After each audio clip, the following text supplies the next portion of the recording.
Learn bitcoin basics के इस chapter में आपका स्वागत है। इस चैप्टर में हम कवर करेंगे कि आखिर बिटकॉइन है क्या, व्हाट इज़ बिटकॉइन। और आपने बिटकॉइन की बहुत सारी डेफिनेशंस को पास्ट में भी सुना होगा, लेकिन इस पर्टिकुलर चैप्टर को सुनने के बाद आपकी जितनी भी जो डाउट्स थे या कभी कभार आप आपसे भी कोई पूछता था कि बिटकॉइन है क्या, इस वीडियो को देखने के बाद आपके सारे डाउट्स और आप इतनी आसानी से बिटकॉइन को समझा पाएंगे लोगों को कि आप कहोगे कि आप प्रो हो गए हो। तो अभी आपको ऐसा लगता है ना कि यार मैं समझा नहीं पाता हूँ, बट आई थिंक इस वीडियो को देखने के बाद आप पूरी तरीके से समझा पाओगे। आज मैं बिटकॉइन की आपको अलग अलग डेफिनेशंस बताऊंगा। बिटकॉइन जैसी चीज़ आज से पहले कोई एग्जिस्ट नहीं करती थी, तो लोग इसको अपने तरीके से डिस्क्राइब करना चाहते हैं, इसके पूरे कॉम्प्रिहेंसिव तरीके से इसको डिस्क्राइब करना चाहते हैं। यही कारण है कि अगर आप सारे एक्सपर्ट्स को सुनोगे तो अलग अलग डेफिनेशंस आपको सुनने को मिलती हैं। तो आज सारी की सारी डेफिनेशंस को मैं कोलेट करके आपको आज बताने की कोशिश करूंगा। वीडियो बहुत ही इंटरेस्टिंग होने वाला है। प्लीज़ अगर आपने अभी तक चैनल को लाइक नहीं किया है, लाइक करिएगा, सब्सक्राइब कर लीजिए, वीडियो के एंड में कमेंट ज़रूर करिएगा और बेल आइकन को प्रेस कर लीजिए। और इस चैप्टर की जो पिछले जो वीडियो है जो सीरीज़ के उनको देखना मत भूलें, क्योंकि अगर आप इसको बीच में से देखेंगे तो आपको अचानक समझ नहीं आएगा कि बिटकॉइन को अगर आपको पूरा समझना है तो जो पिछले चैप्टर हैं उनको आप चैप्टर 1 से देखना शुरू करें। उसका नीचे डिस्क्रिप्शन के अंदर उसकी प्लेलिस्ट है। शुरू करते हैं। तो सबसे पहले बिटकॉइन है क्या। तो बिटकॉइन एक्चुअली में एक सॉफ्टवेयर है, राइट। सबसे सिंपल डेफिनेशन, बिटकॉइन एक सॉफ्टवेयर है। सॉफ्टवेयर का काम क्या होता है? सॉफ्टवेयर का काम होता है कि वो कोई पर्टिकुलर फंक्शन आप उसके थ्रू अचीव कर लेते हो, है ना। सॉफ्टवेयर के अंदर रूल्स डिफाइंड होते हैं। सॉफ्टवेयर के अंदर किस तरीके से कोई पर्टिकुलर ऐप चलेगी या किस तरीके से कंप्यूटर चलेगा, किस तरीके से कोई पर्टिकुलर एप्लीकेशन चलेगी। तो सॉफ्टवेयर के अंदर कोड्स और पूरा रूल्स डिफाइन होते हैं किसी भी एप्लीकेशन को चलाने के लिए, ठीक है। तो बिटकॉइन एक्चुअली में एक सॉफ्टवेयर है। ये जो सॉफ्टवेयर है आप इसको डाउनलोड कर सकते हो और अपने सिस्टम पे आप रन कर सकते हो, राइट। तो बेसिकली क्या है कि बिटकॉइन किस चीज़ का सॉफ्टवेयर है? बिटकॉइन एक ऐसा सॉफ्टवेयर है जिसके अंदर रूल्स डिफाइंड है कि किस तरीके से एक डिसेंट्रलाइज मॉनेटरी नेटवर्क चलेगा। अब डिसेंट्रलाइज मॉनेटरी नेटवर्क आपके लिए हो सकता है कि भारी वर्ड हो जाए, लेकिन वीडियो को अगर पूरा देखें तो आपको डिसेंट्रलाइज मॉनेटरी नेटवर्क भी लास्ट में समझ आ जाएगा। सो बिटकॉइन बेसिकली एक सॉफ्टवेयर है। फिर से मैं एक्सप्लेन कर रहा हूँ, सॉफ्टवेयर किस चीज़ का है। एक डिसेंट्रलाइज मॉनेटरी नेटवर्क को चलाने का रूल्स जो डिफाइंड है इस सॉफ्टवेयर के, वो इसके अंदर मेंशन है। इसको कौन रन कर सकता है? कोई भी रन कर सकता है। जिस तरीके से आप एप्पल स्टोर पे जाते हो, गूगल स्टोर पे जाते हो, प्ले स्टोर पे जाते हो और वहाँ पे आप कोई भी अपनी एप्लीकेशन डाउनलोड कर लेते हो, वैसे ही आप बिटकॉइन के सॉफ्टवेयर को भी अपने पीसी पे, लैपटॉप पे आप डाउनलोड कर सकते हो। डाउनलोड करने के बाद जो मॉनेटरी नेटवर्क है बिटकॉइन का, आप उसका हिस्सा बन सकते हो। क्लियर? उसका हिस्सा कैसे बन सकते हो? आप उसकी नोड बन जाते हो। बेसिकली जो बिटकॉइन का जो पूरा लेजर है आप उसको रन कर सकते हो अपने सिस्टम पे और उसको अपडेट कर सकते हो, राइट। तो बिटकॉइन का एक ऐसा सॉफ्टवेयर है जो ओपन है, सबके लिए ओपन है। मतलब कोई ऐसा नहीं कि पर्टिकुलर कंट्री के लिए, पर्टिकुलर क्लास के लिए, पूरी दुनिया में सबके लिए ओपन है। कोई भी इसको अपने कंप्यूटर पर डाउनलोड करके रन कर सकता है। क्लियर हो गया? तो बिटकॉइन की सबसे ईजी डेफिनेशन है कि बिटकॉइन एक सॉफ्टवेयर है। और सॉफ्टवेयर किस चीज़ का है? एक डिसेंट्रलाइज मॉनेटरी नेटवर्क को रन करने का एक सॉफ्टवेयर है, राइट। अब हम दूसरी डेफिनेशन पे आते हैं कि एक्चुअली कि बिटकॉइन एक एक लेजर भी है और बिटकॉइन मनी भी है। अब ये लेजर और मनी का जो कॉन्सेप्ट है, अगर आपने चैप्टर 1 से अगर सीरीज़ को देख रहे हैं तो आपको समझने में दिक्कत नहीं होगी, लेकिन फिर भी क्योंकि काफ़ी सारे श्रोता शायद इस चैप्टर को देख रहे होंगे तो उनको समझ नहीं आएगा एकदम। देखिए, दुनिया जब इवॉल्व हुई तो लोगों को हमेशा से लेजर और मनी की ज़रूरत महसूस हुई। ऐसा नहीं हुआ कि लेजर और मनी आज एग्जिस्ट करते हैं। लेजर और मनी जब इंसान ने लिखना शुरू करा तो सबसे पहली चीज़ जो उसने लिखी वो एक्चुअली में लेजर ही लिखा था। लेजर की ज़रूरत इसलिए पड़ी क्योंकि इंसान ने जब इस सृष्टि में जब उसको ट्रेड की ज़रूरत पड़ी, क्योंकि उसके पास सारी चीज़ें अवेलेबल नहीं थी। किसी के पास एप्पल था तो किसी के पास बनाना था, किसी के पास गेहूँ था। तो उसने बार्टर सिस्टम के थ्रू जब एक्सचेंज करना शुरू करा और जब ये बार्टर सिस्टम थोड़ा सा बड़ा होने लगा, एक पर्टिकुलर स्केल पे होने लगा, 2 ट्राइब्स के बीच में होने लगा, एक आदमी का 10 लोगों के साथ व्यापार होने लगा, ट्रेड होने लगा, तो उसको लेजर मेंटेन करने की ज़रूरत महसूस हुई। और लेजर एक सबसे बेसिक कॉमन नीड है दुनिया में। लेजर की सबसे पहले जितनी भी स्क्रिप्चर्स जब देखे गए गुफाओं के अंदर कि सबसे पहले इंसान ने क्या लिखना सीखा, तो पाया गया कि वो लेजर को अपडेट करता था, राइट। अब इसका मतलब लेजर को अपडेट किया कैसे जाता है? लेजर का जो सबसे इम्पोर्टेंट कंपोनेंट होता है वो होता है उसका कि आप उसको लेजर को किस फॉर्म ऑफ मनी से अपडेट कर रहे हो, राइट। जैसे कि आपका एक लेजर है, आज आप लेजर को मेंटेन करते हो। एक आपका डेबिट होता है, क्रेडिट होता है, जितना भी आपका लेन देन है आप वो मेंटेन कर रहे हो, रिकॉर्ड कर रहे हो। तो आपको उस किस चीज़ में आप रिकॉर्ड कर रहे हो, वो आप INR में रिकॉर्ड कर रहे हो, राइट। तो आपके लेजर को जिस फॉर्म में ऑफ मनी में आप मेंटेन कर रहे हो, अपडेट कर रहे हो, वो आप INR में कर रहे हो। जो शख्स अमेरिका में रहता है वो उसको डॉलर में कर रहा है। सो बेसिकली मनी का एक मेजर फंक्शन ये होता है कि मनी जो होती है वो एक्सचेंज के लिए काम आती है। You can use it for to buy and sell stuff. And second is money का एक मेजर फंक्शन होता है कि वो यूनिट ऑफ अकाउंट के रूप में काम आती है। और थर्ड वो as a store of value. तो यूनिट ऑफ अकाउंट यहाँ पे बहुत इंपॉर्टेंट है, क्योंकि लेजर को जब आप मेंटेन करते हो तो लेजर को आप पर्टिकुलर मनी में मेंटेन करते हो। और उस मनी वो जो मनी है, वो जो यूनिट ऑफ अकाउंट है, जैसे सारी चीज़ें दुनिया में अमेरिकन उसको डॉलर में इवेल्यूएट करते हैं, इंडियंस उसे INR में करते हैं, कोई चाइना में वो चाइनीज़ करेंसी में करता है, लेकिन हर बंदा अपने अपनी करेंसीज़ में चीज़ों को वैल्यू कर रहा है, राइट। तो जब हम इन चीज़ों को वैल्यू करते हैं तो ये एक फंक्शन ऑफ मनी का इंपॉर्टेंट पार्ट ये होता है कि आपके लेजर को मेंटेन करने के लिए भी मनी की ज़रूरत होती है, राइट। तो इसका मतलब क्या है? इसका मतलब ये है कि जो बिटकॉइन है वो अपने आप में एक लेजर भी है और मनी भी है। लेजर कैसे है? एक्चुअली में क्या है कि बिटकॉइन एक जिसको हम ब्लॉकचेन कहते हैं, ब्लॉकचेन एक डिस्ट्रीब्यूटेड लेजर है, राइट। तो डिस्ट्रीब्यूटेड लेजर का मतलब क्या है कि एक लेजर की कॉपी बहुत सारे लोगों के पास है, राइट। किसी एक सेंट्रल जगह पे वो स्टोर्ड नहीं है। तो बिटकॉइन का बेसिकली एक लेजर ऐसे है कि लेजर जैसे कि आपका खाता मेंटेन होता है, आप खाते के अंदर डेबिट क्रेडिट या INR से ही उस खाते को मेंटेन करते हो। तो बिटकॉइन के लेजर में जो एंट्रीज होती हैं वो बिटकॉइन जो है उस लेजर का मनी है। तो अगर बिटकॉइन अपडेट होता है, बिटकॉइन का लेजर को अगर आपको अपडेट करना है तो वो बिटकॉइन से ही अपडेट करना है, राइट।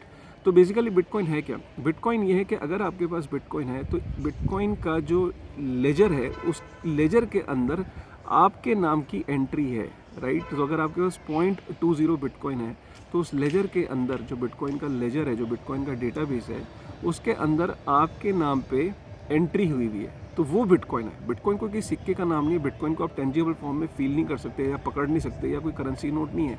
उस लेजर के अंदर आपके नाम की जो एंट्री है, राइट, कि पूरी दुनिया जानती है या पूरा नेटवर्क ये जानता है, जो उस नेटवर्क के अंदर पार्टिसिपेंट है वो ये जानते हैं कि इस पर्टिकुलर एड्रेस पे एक एंट्री है 0.20 बिटकॉइन की, जो बिटकॉइन के खाते में अपडेटेड है। और ये एंट्री किसके पास है? ये उस शख्स के पास है जिसके पास इसकी प्राइवेट कीज़ है। तो सपोज़ करो कि आपके बैंक अकाउंट में अगर 1 लाख रुपए हैं तो पता कैसे लगेगा कि आपके हैं? तो भाई आप कहोगे कि भाई मैं इसको स्पेंड कर सकता हूँ। तो मैं कहता हूँ स्पेंड करके दिखाओ। तो आपके पास या तो OTP है, पासवर्ड है या चेकबुक है।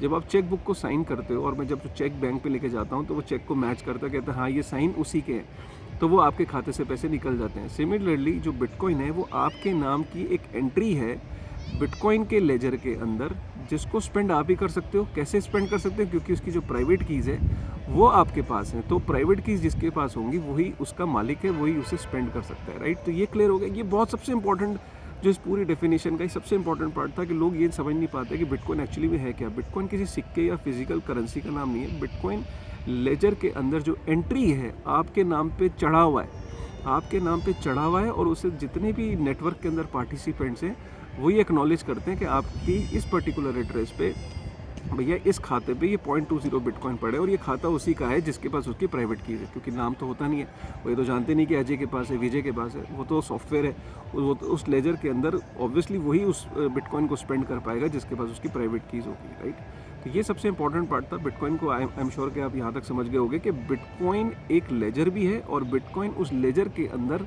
जो आप लेजर को अपडेट आप मनी से करते हो, तो बिटकॉइन उस लेजर की मनी भी है। सो बिटकॉइन एक मनी भी है और बिटकॉइन एक लेजर भी है। तो ये बहुत इंपॉर्टेंट पॉइंट है समझने के लिए, ठीक है। तीसरे हम पॉइंट पे चलते हैं कि बिटकॉइन एक पेमेंट सिस्टम भी है। पेमेंट सिस्टम कैसे है? जैसे कि वीज़ा और मास्टर कार्ड क्या है, एक पेमेंट नेटवर्क है। स्विफ्ट एक पेमेंट नेटवर्क है। वीज़ा मास्टर कार्ड करता है कि अगर आपको कोई मॉनेटरी वैल्यू एक जगह से दूसरी जगह अगर आपको ट्रांसफ़र करनी है तो आपको वीज़ा और मास्टर फैसिलिटेट करते हैं। कैसे? क्योंकि यहाँ पे आपका अकाउंट डेबिट होता है इंडिया में, और आपको सपोज़ US में अगर पैसे भेजने हैं तो यहाँ आपका अकाउंट डेबिट होता है। वीज़ा मास्टर का काम होता है कि आपके अकाउंट को चेक करना कि आपके अकाउंट में इतने पैसे हैं, उस अकाउंट के उस पैसे को फिर वहाँ पे US में अगर आप पैसे भेज रहे हो तो वहाँ के अकाउंट में उसे क्रेडिट कर देना, राइट। तो बीच में एक फैसिलिटेटर का काम करता है, एक थर्ड पार्टी का काम करता है, राइट। तो ये जो काम है, जब क्योंकि एक सेंट्रलाइज एंटिटी की आपको हमेशा ज़रूरत पड़ती थी एक मॉनेटरी वैल्यू को एक जगह से दूसरी जगह भेजने के लिए, अगर आपको ये नहीं करना होता था तो एक ऑप्शन ये था कि आप जाओ, सिंपल दो लोग आपस में मिलते थे और कैश में ट्रांसफ़र कर लेते थे। कैश आपका peer to peer fastest way to transfer money है, लेकिन इसके लिए आपको फिजिकली मिलना ज़रूरी होता था। लेकिन अगर आपको फिजिकली मिलना नहीं और आपको वैल्यू ट्रांसफ़र करनी है तो ये पेमेंट नेटवर्क्स हैं, ये इवॉल्व हुए और वीज़ा और मास्टर कार्ड इसमें दुनिया के सबसे बड़े शक्तिशाली और पावरफुल नेटवर्क्स हैं।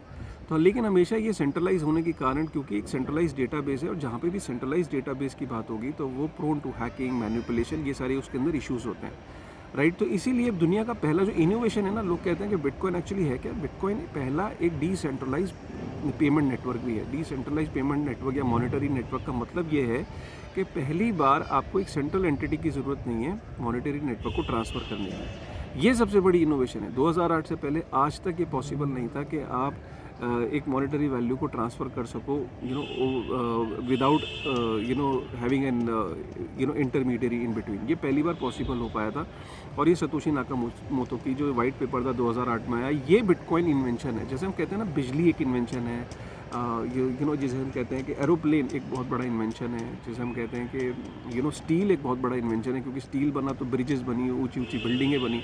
तो जो जिन जिन इनोवेशंस ने हिस्ट्री को चेंज किया, उन्हीं में से एक इनोवेशन बिटकॉइन को माना जा रहा है, क्योंकि बिटकॉइन ने पहली बार एक decentralise payment system, decentralise monetary network को रन करके दिखाया। और कोई 1-2 साल नहीं हुए, आज अगर आप देखो तो 15 साल हो गए उस मॉनेटरी नेटवर्क को चलते हुए, जिसमें close to 14 trillion US dollar जो है वो पिछले साल ट्रांसफ़र, और क्लोज टू अगर हम टोटल देखें तो 15 सालों में 100 ट्रिलियन से ऊपर जो है वो वैल्यू ट्रांसफ़र हो चुकी है इस डिसेंट्रलाइज मॉनेटरी नेटवर्क में। तो सबसे पहले डेफिनेशन, बिटकॉइन एक सॉफ्टवेयर है। बिटकॉइन, दूसरा मैंने आपको बताया कि बिटकॉइन एक लेजर भी है और बिटकॉइन उस लेजर की मनी भी है। तीसरा मैंने आपको बताया बिटकॉइन एक डिसेंट्रलाइज पेमेंट सिस्टम है, एक मॉनेटरी नेटवर्क है।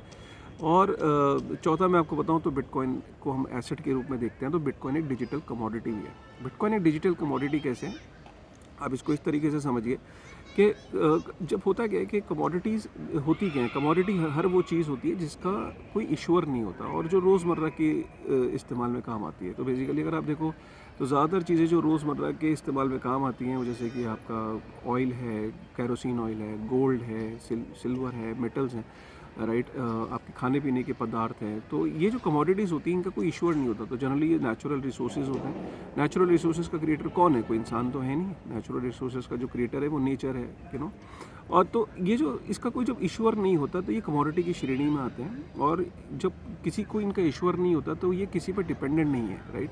तो ये कमोडिटीज़ जो है ये सालों से इस पे लोग इन्वेस्ट करते हैं, इसको एक्यूमुलेट करते हैं, अपने रिस्क को हेज करते हैं। अब सीन क्या है कि आज से पहले 2008 से पहले जितनी भी कमोडिटीज़ थी, कमोडिटीज़ का एक फीचर ये होता है कि आप उनको फील कर सकते हो, आप उनको हाथ में ले सकते हो, उनको फील कर सकते हो कि हाँ ये कमोडिटी, जैसे तेल है आप हाथ डाल के फील कर सकते हो, उसे सूंघ सकते हो, गोल्ड को आप फील कर सकते हो, मेटल्स को फील कर सकते हो, आप अलग अलग कमोडिटीज़ को फील कर सकते हो। पहली बार एक ऐसी डिजिटल कमोडिटी आई जिसको आप फील नहीं कर सकते। तो डिजिटल का मतलब ये है कि आप उसको फील नहीं कर सकते। इंटरनेट पे है, डिजिटल है, बिट्स एंड बाइट्स में है, राइट। सो पहली बार क्या हुआ कि बिटकॉइन एक ऐसा डिजिटल कमोडिटी आई जिसका कोई इशूअर नहीं है। अगर आप देखो इसका कोई इशूअर नहीं है। सतोशी नाकामोतो, इसका नाम ज़रूर सुना कि सतोशी नाकामोतो ने वाइट पेपर बनाया, बट सतोशी नाकामोतो कौन था, किस कंट्री का था, क्या उसके पास इसका कंट्रोल है, क्या उसके पास इसकी सप्लाई का कंट्रोल है, क्या वो इसे चेंज कर सकता है, क्या वो इसे बंद कर सकता है, नहीं। हम सब जानते हैं कि सतोशी नाकामोतो ने वाइट पेपर क्रिएट किया, उसके बाद इनिशियल डेज में उसने इस नेटवर्क को रन किया, क्योंकि शुरुआत में बिटकॉइन के अंदर यकीन नहीं था लोगों का, तो उसने इसको खुद माइन किया, और माइन करने के बाद अपनी जो कंप्यूटर की जो इलेक्ट्रिसिटी थी, जो एनर्जी उसे यूज़ करी, बिटकॉइन को माइन किया। माइन करने के बाद धीरे धीरे उस नेटवर्क पे लोग जुड़ते चले गए, और फाइनली आज की डेट में बिटकॉइन का नेटवर्क इतना बड़ा हो गया कि बिटकॉइन का नेटवर्क में किसी एक इन्फ्लुएंस या एक कंपनी या एक माइनर या एक नोड का रोल नहीं है। पूरी की पूरा ये जो नेटवर्क है पूरा डिसेंट्रलाइज है, और लोग इसे मिलकर रन करते हैं as a society, as a community, इसको रन करते हैं। और दुनिया के अलग अलग हिस्सों से दिन रात 24 घंटे हर पल हर सेकंड ये एक ऑडिटेबल नेटवर्क है जिसको कोई भी ऑडिट कर सकता है। ओपन है सब कुछ, सारा लेजर ओपन है, कोई भी इसे जाके वेरीफाई कर सकता है, इसके कोड को वेरीफाई कर सकता है। तो ये इसकी खूबसूरती है।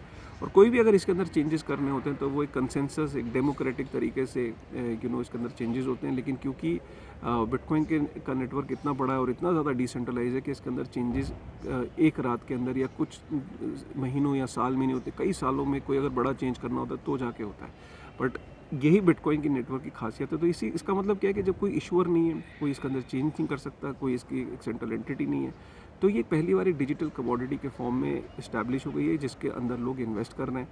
इन्वेस्ट क्यों करता है आदमी? इन्वेस्ट इसलिए करता है क्योंकि जो मार्केट की अनसर्टनिटीज़ हैं, इन्फ्लेशंस हैं और जो उसका जो फाइनेंशियल गोल्स हैं उनको मीट आउट करने के लिए वो अलग अलग कमोडिटीज़ में इन्वेस्ट करता है, राइट। तो बिटकॉइन को एज ए एसेट क्लास की तरह उभर रही है और एज ए एसेट क्लास इसको देखा जा रहा है।